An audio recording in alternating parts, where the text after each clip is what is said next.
The King of the Golden Mountain.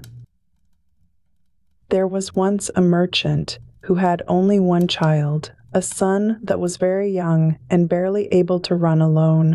He had 2 richly laden ships, then making a voyage upon the seas, in which he had embarked all his wealth in the hope of making great gains, when the news came that both were lost. Thus, from being a rich man, he became all at once so very poor that nothing was left to him but one small plot of land, and there he often went in an evening to take his walk and ease his mind of a little of his trouble.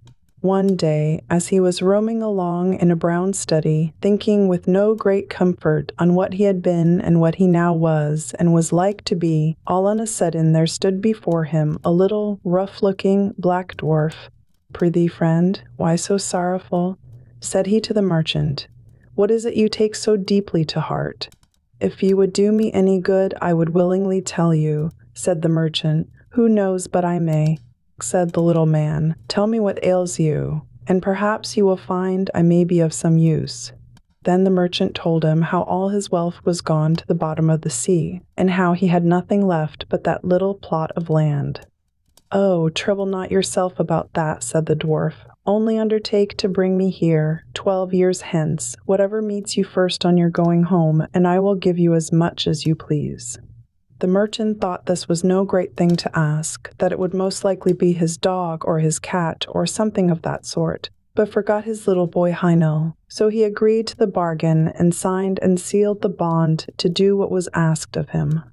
But as he drew near home, his little boy was so glad to see him that he crept behind him and laid fast hold of his legs and looked up in his face and laughed.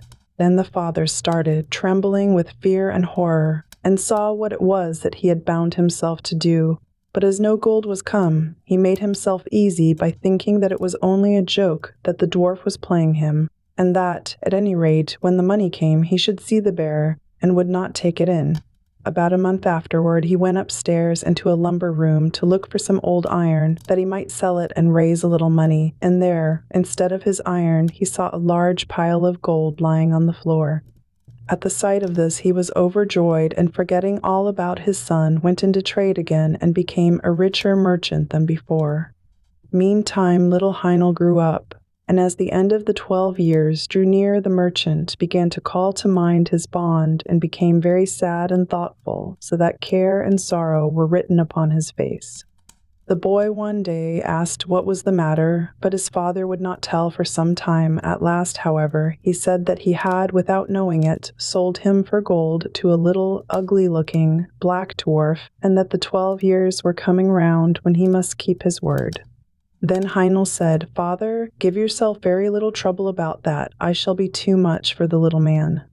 When the time came, the father and son went out together to the place agreed upon, and the son drew a circle on the ground and set himself and his father in the middle of it. The little black dwarf soon came and walked round and round about the circle, but could not find any way to get into it, and he either could not or dared not jump over it. At last the boy said to him, "Have you anything to say to us, my friend, or what do you want?" Now Heinel had found a friend in a good fairy that was fond of him and had told him what to do, for this fairy knew what good luck was in store for him. "Have you brought me what you said you would?" said the dwarf to the merchant. The old man held his tongue, but Heinel said again, "What do you want here?" The dwarf said, "I come to talk with your father, not with you." "You have cheated and taken in my father," said the son. "Pray, give him up his bond at once."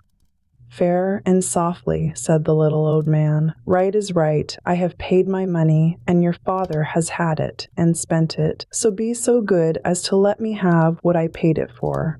"You must have my consent to that first," said Heinel. "So please to step in here and let us talk it over."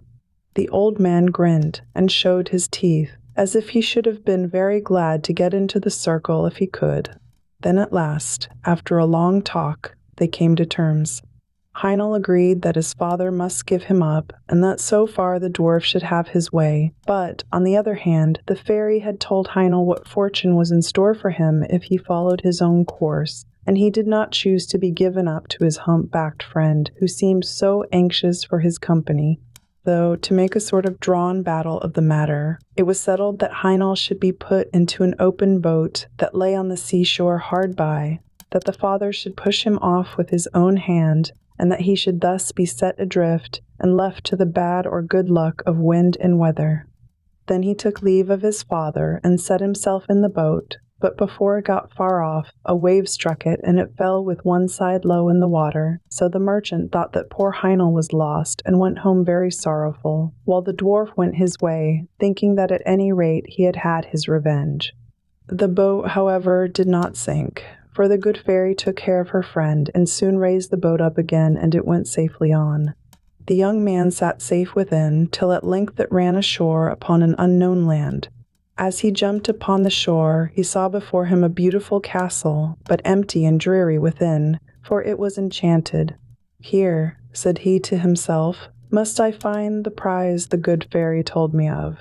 So he once more searched the whole palace through, till at last he found a white snake lying coiled up on a cushion in one of the chambers. Now the white snake was an enchanted princess, and she was very glad to see him, and said, "Are you at last come to set me free? 12 long years have I waited here for the fairy to bring you hither as she promised, for you alone can save me. This night 12 men will come, their faces will be black, and they will be dressed in chain armor. They will ask what you do here, but give no answer, and let them do what they will, beat, whip, pinch, prick, or torment you, bear all. Only speak not a word, and at 12 o'clock they must go away. The second night 12 others will come, and the third night 24, who will even cut off your head. But at the 12th hour of that night their power is gone, and I shall be free, and will come and bring you the water of life, and will wash you with it, and bring you back to life and health." And all came to pass as she had said. Heinel bore all, and spoke not a word. And the third night the princess came, and fell on his neck, and kissed him. Joy and gladness burst forth throughout the castle. The wedding was celebrated, and he was crowned King of the Golden Mountain. They lived together very happily, and the queen had a son. And thus 8 years had passed over their heads, when the king thought of his father, and he began to long to see him once again. But the queen was against his going, and said, "I know well that misfortunes will come upon us if you go." However, he gave her no rest till she agreed. At his going away, she gave him a wishing ring, and said, "Take this ring, and put it on your finger. Whatever you wish it will bring you, only promise never to make use of it to bring me hence to your father's house." Then he said he would do what she asked, and put the ring on his finger, and wished himself near the town where his father lived. Heinel found himself at the gates in a moment, but the guards would not let him go in, because he was so strangely clad. So he went up to a neighboring hill, where a shepherd dwelt, and borrowed his old frock, and thus passed unknown into the town. When he came to his father's house, he said he was his son, but the merchant would not believe him, and said he had had but one son, his poor Heinel, who he knew was long since dead, and as he was only dressed like a poor shepherd, he would not even give him anything to eat. The king, however, still vowed that he was his son, and said, "Is there no mark by which you would know me if I am really your son?" "Yes," said his mother. "Our Heinel had a mark like a raspberry on his right arm." Then he showed them the mark, and they knew that what he had said was true. He next told them how he was king of the Golden Mountain, and was married to a princess, and had a son 7 years old. But the merchant said, "That can never be true. He must be a fine king truly, who travels about in a shepherd's frock." At this the son was vexed, and forgetting his word, turned his ring, and wished for his queen and son. In an instant they stood before him, but the queen wept, and said he had broken his word, and bad luck would follow. He did all he could to soothe her, and she at last seemed to be appeased, but she was not so in truth, and was only thinking how she should punish him. One day he took her to walk with him out of the town, and showed her the spot where the boat was set adrift upon the wide waters.